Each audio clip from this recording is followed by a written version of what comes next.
Hi, so I'm Steve Gibbard, and I'm here to talk about a thing that I'm calling Global Traceroute, which is a front end to the RIPE Atlas probes that lets you do trace routes from any probe they have anywhere in the world.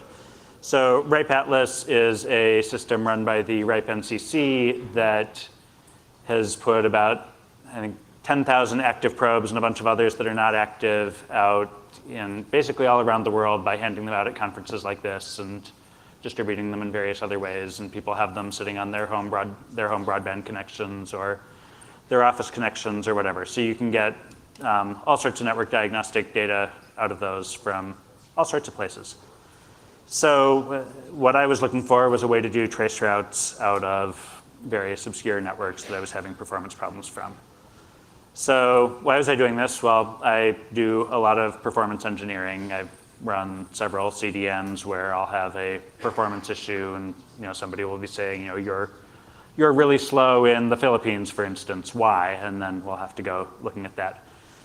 So what often happens when you're looking for issues like that is you start looking at logs, and you can say, okay, I know where this is coming in. It's coming in somewhere it shouldn't, but I have, I want to see the inbound path. I want to see how it's getting there. And the inbound path information is surprisingly hard to get.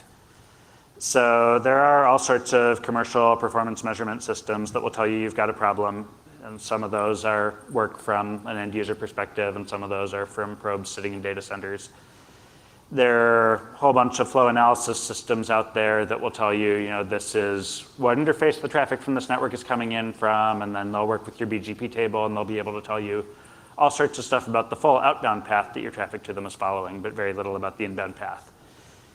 And some of the external performance monitoring systems will even let you do trace routes, but again, if their probes are on end user networks, that's great. If they're in data centers, they don't tend to represent the end user networks very well.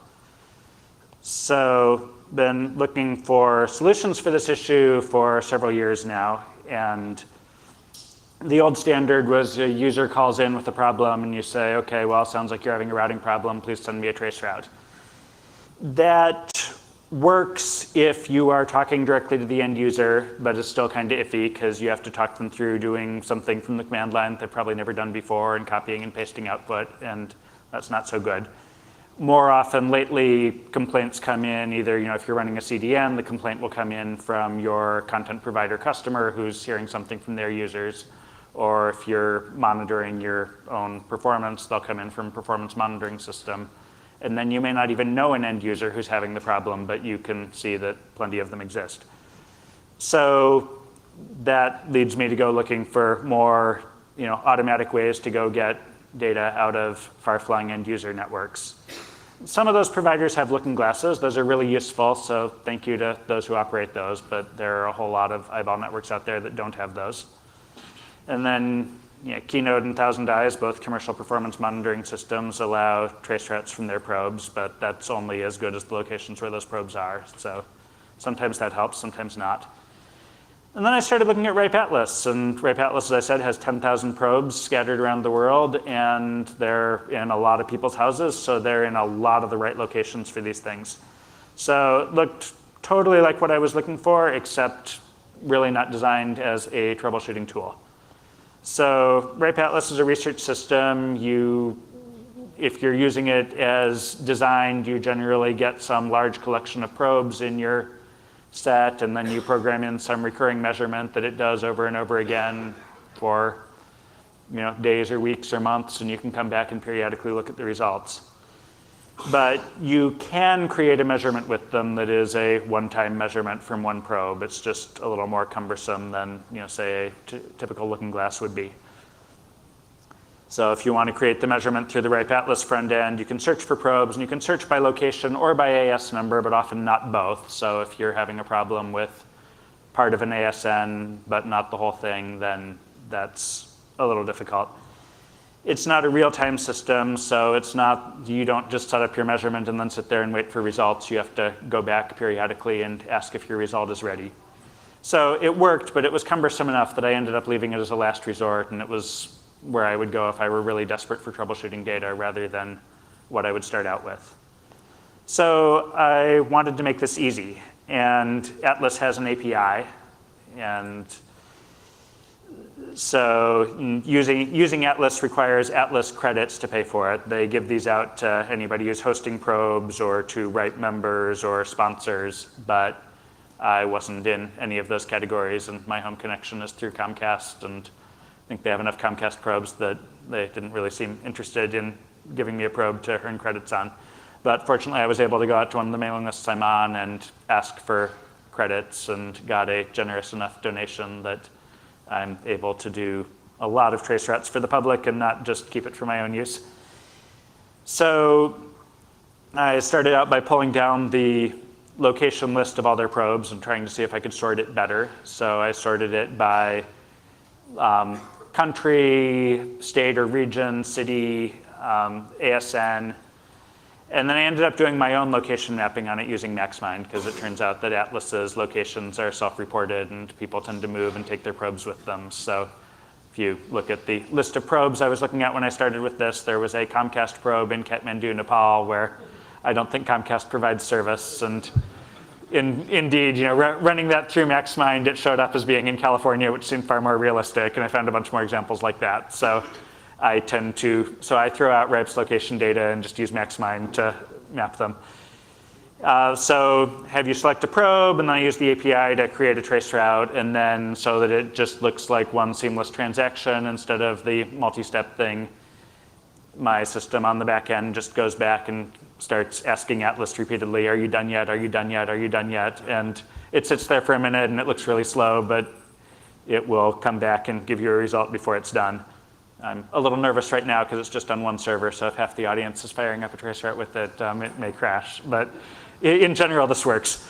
So, and then the results come in a big JSON blob, which I reformat back into a traditional looking trace route. So let's go through an example problem on this. And I'm doing consulting stuff now and don't have my own network anymore, so I'm somewhat randomly picking on Cloudflare here and PLDT, which is the biggest network in the Philippines. And why Cloudflare? It's because they're the CDN that's fronting the global traceroute web server. So looking for something to do random test traceroutes to, I've been doing it to myself, and it goes to them. So if you look at Cloudflare and PLDT, there seems to be a performance problem. This here is not my graph. This is a graph from Sodexis, which is one of those tools I was talking about that is really good for identifying problems, but not so good for telling you why something's going wrong. So if you look here at PLDT and compare a few CDNs, I think the blue line there at a little under 50 milliseconds is Akamai, and the line right above that is Edgecast or VDMS. So those are both around 50 milliseconds, and then Cloudflare is somewhere above 150 milliseconds. So it looks like, okay, there's some sort of issue there. Let's see if we can figure out what's going on. And my slide's a little out of order here, but so if we take a look at this, it turns out traffic to Cloudflare from PLDT is coming into Las Vegas. And there are legitimate traffic engineering reasons why Cloudflare might want to do this if there were issues with the return path into the Philippines, for instance. So this isn't necessarily something that's broken on their end. And they probably have logs that already show this. But if you're looking at this, even with those logs, and you're trying to troubleshoot this, you might ask why. So looking at that traceroute, we can see, here I can go back to the previous slide and and zoom in on it a little bit. So the first several hops go through PLDT's network in the Philippines, and they're all within 3 milliseconds, so that's probably staying pretty local.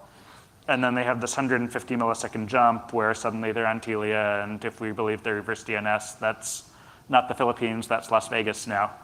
Does a relatively quick hop through Telia and ends up in Cloudflare. So if you were on the CDN end of this trying to troubleshoot this, you would then have something where you could say, okay, this is what's happening, how do I change that? Do I peer directly with PLDT, which is probably the ideal, but could be politically difficult, or do I go to Telia and say, hey, can you make this path look less attractive to PLDT so they don't send traffic here? Or as I said, it may just be something they want because that's where the best return path is. So anyway, so going over this process a little more also, I should say how you select the probe there. So we see above the traceroute there is the filters, and you can do Philippines, you can select what city in the Philippines, you select the AS number, and then say what you want to traceroute to. So That's it. Please check it out, www.globaltraceroute.com, and let me know if you have any questions. I'm either info@globaltraceroute.com or scg@gibber.org. Thanks. Thanks, Steve.